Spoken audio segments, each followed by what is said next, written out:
अस्सलाम वालेकुम फ्रेंड्स, कैसे हैं आप लोग। उम्मीद है सब ठीक होंगे। आज मैं आप लोगों के लिए नहायत ही लजीजा और चटखारेदार रेसिपी लेकर आई हूँ। चिकन शाही कौरमा की रेसिपी लेकर आई हूँ। चिकन कौरमा कैसे बनाते हैं, शादियों पर चिकन कौरमा कैसे बनाया जाता है, उस तरह की लुक आप लोगों के लिए लेके आई हूँ कि कैसे बनाते हैं शादियों पर लजीजा देगी कौरमा होता है, किस तरह से कौन से इंग्रेडिएंट्स उसमें हम शामिल करते हैं। तो आप लोगों के साथ वो मैं रेसिपी शेयर करने जा रही हूँ। तो अपनी रेसिपी को हम स्टार्ट करते हैं। व्यूअर्स, आंच को ऑन कर लिया है और कढ़ाई को मैंने ऊपर रख दिया। अब इसके अंदर मैं कुकिंग ऑयल शामिल करूंगी। ये 1 कप कुकिंग ऑयल हमने शामिल कर दिया है। कप आप कोई भी घर में जो हम यूज करते हैं वो ले सकते हैं मापने के लिए। तो बस 1 कप ही इसमें हम कुकिंग ऑयल डालेंगे। ऑयल को हम गर्म होने के लिए छोड़ देंगे।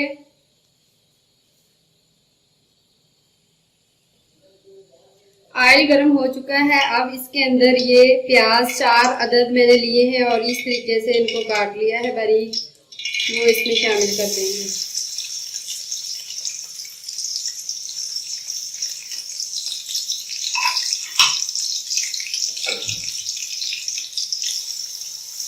आंच को हम बहुत ज्यादा तेज नहीं करेंगे, मीडियम आंच पर हम प्याज को फ्राई करेंगे। प्याज को हमने डार्क ब्राउन करना है। अगर हम आंच ज्यादा तेज करेंगे तो जो हमारे प्याज हैं वो जल जाएंगे। तो इसलिए आप लोगों ने ये इस बात का खास ख्याल रखना है।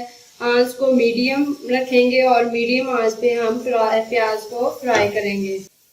व्यूअर्स, आप देख सकते हैं प्याज हमारी की जो कंडीशन है वो इस तरीके से कुछ हो गई है।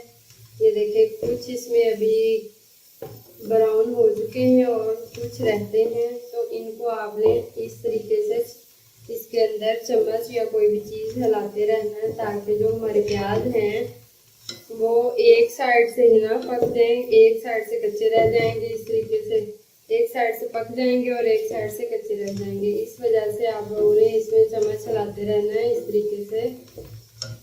प्याज हमारे अब फ्राई हो चुके हैं। आंच को मैंने इस टाइम पे आके बिल्कुल लो कर लिया है ताकि जो हमारे प्याज हैं वो जले ना। प्याज को हम बाहर निकाल लेंगे इस तरीके से। जो मेरे पास ये चिकन है ये इसमें शामिल कर देंगे। ऑयल को हम ज़ाया नहीं करेंगे। जिसमें हमने प्याज को फ्राई किया था उसी ऑयल में हम चिकन को भी फ्राई करेंगे।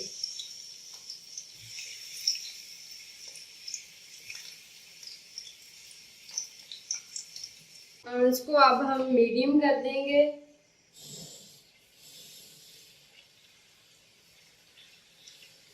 मीडियम आंच पे हम गोश्त को फ्राई करेंगे। 5 से 6 मिनट तक हम इस ऑयल में चिकन को फ्राई करेंगे। तो मिलते हैं 5-6 मिनट के बाद।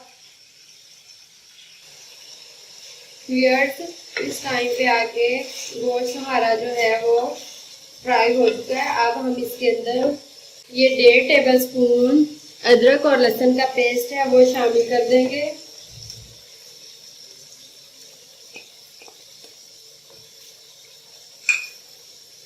अदरक और लहसुन का जो पेस्ट है वो गोश्त की स्मेल को दूर कर देगा। तो इसलिए हम अब इसमें 2 से 3 मिनट तक फ्राई करेंगे अदरक और लहसुन के पेस्ट को।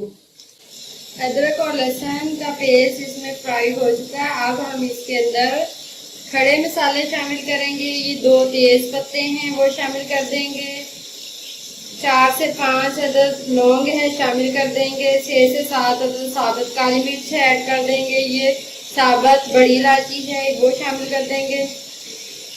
सब्ज इलायची है 3 अदद शामिल कर देंगे और 1 ये टुकड़ा दालचीनी का शामिल कर देंगे। तेज आंच पर इन मसालों की हम भुनाई करेंगे।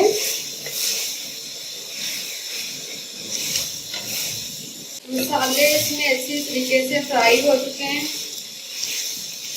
आंच को हम थोड़ा सा लो कर लेंगे। ये 1 टेबल स्पून खुश्क धनिया है, उसका पाउडर दरदरा सा वो शामिल कर देंगे। ये पौना चम्मच है लाल मिर्च का पाउडर, वो डाल देंगे। आधा चम्मच हल्दी पाउडर, वो डाल देंगे। पौना चम्मच ही इसमें जो नमक है वो शामिल कर देंगे। अगर आप नमक मिर्च कम या ज़्यादा करना चाहते हैं तो आप अपनी चॉइस के मुताबिक कर सकते हैं। अगर ये गोश्त हल्का सा नीचे लग रहा हो तो इसमें 3-4 टेबल स्पून आप पानी शामिल कर लें।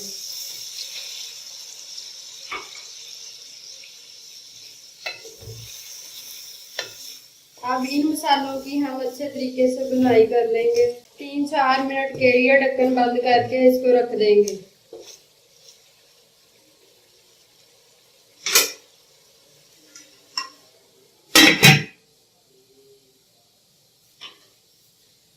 मिलते हैं 3 मिनट के बाद। गोश्त को हमने 3-4 मिनट के लिए रख दिया था। अब हमने जो ये प्याज फ्राई किए थे, ये देखें क्रंची से हो गए ये प्याज। और दही की 1 प्याली लेंगे। ये दही है, 1 प्याली है, 1 पाव है तकरीबन। हम इसको जो प्याज हमने फ्राई किए थे दही के अंदर डाल के इसको ग्राइंड कर लेंगे ब्लेंडर जग में। आके ये 1 अदद टमाटर है मेरे पास, वो शामिल कर देंगे।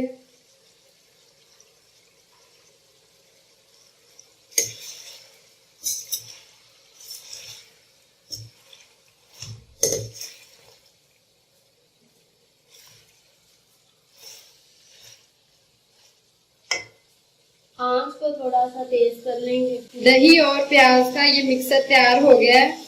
इसको मैंने ब्लेंडर जग में कर लिया था ब्लेंड, और वो इसमें शामिल कर देंगे। अब अच्छे तरीके से जग को साफ कर लेंगे।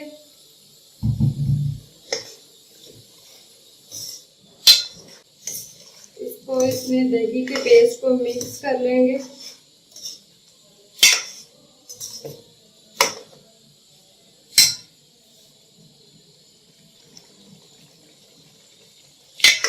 ये दही ने पानी ये छोड़ दिया है, तो अब हम इसको इसके दही के पानी को खुश्क करेंगे। ढक्कन को बंद कर देंगे ताकि जो हमारा गोश्त है वो भी गल जाए। व्यूअर्स, आप देख सकते हैं ये दही का पानी खुश्क हो चुका है।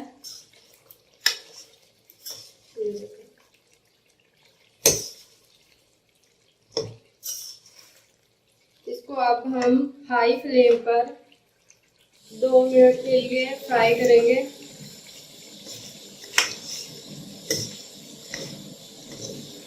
दो मिनट अब तक हमने इसको हाई फ्लेम पर भून लिया है।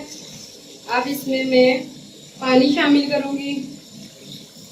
ये देखें 1 गिलास से थोड़ा सा कम है पानी, वो इसमें शामिल कर दिया है। हमारा गोश्त अभी अच्छे तरीके से गला नहीं है, तो इसको हम अच्छे तरीके से गलाएंगे ताकि ये कच्चा ना रहे।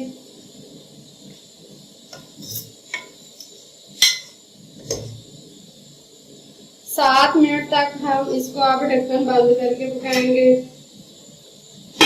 तो आप लोगों से मिलते हैं 7 मिनट के बाद। गोश्त इस टाइम पे आके अच्छे तरीके से गल गया है,